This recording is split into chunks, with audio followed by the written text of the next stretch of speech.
எந்த மனுஷனும் முன்பு நல்ல திராட்சரசத்தை கொடுத்து ஜனங்கள் திருப்தி அடைந்த பின்பு ருசி குறைந்ததை கொடுப்பான். நீரோ நல்ல ரசத்தை இதுவரைக்கும் வைத்திருந்தீரே என்றான். யோவான் 2:10. இந்த வசனம் வேற ஒன்றும் இல்லைங்க. முடிவு பரியந்தம் நிலை நிற்பவனே. புரியுதுங்களா? நம்ம முடிவு பரியந்தம் கர்த்தருக்குள்ளே நிலை நிற்கிறவர்களாக இருக்கணும். அதாவது நம்ம பூமிக்கு உப்பாக இருக்கிறோம், அதனால் சாரம் உள்ளவர்களாக இருக்கணும். அதாவது கேரக்டர் உள்ளவர்களாக இருக்கணும். இதுதான் ஆவியின் கனிகள். ஓகேங்களா? ஸோ நம்ம ஃபஸ்ட்டு கேரக்டரில் தேவன் கிரியை செய்வார். அதன் பிறகு என்ன செய்வார்னா, அவருடைய அக்கினியை நம் மீது போடுவார். அதாவது வெளிச்சமாய் நம்மளை வைப்பார்.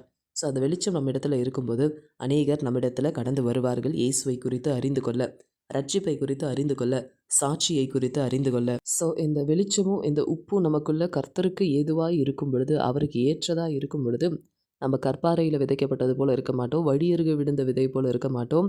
முள்ளுள்ள இடங்களில் விதைக்கப்பட்டது போலவும் நம்ம இருக்க மாட்டோம். ஆனால் நல்ல நிலத்தில் விதைக்கப்பட்டவர்களாய், அதாவது முடிவு பரியந்தம் கர்த்தரிலே நிலை நிற்கிற ஒரு அனுபவத்துக்கு நேராகவும், ருவாஜ் அதாவது நன்மைகளை சுதந்திரிக்கிறவர்களாகவும் ஆண்டவர் நம்மை நடத்துவார்.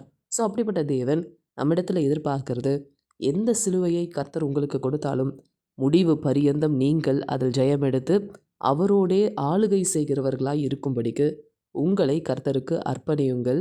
ஆமேன்.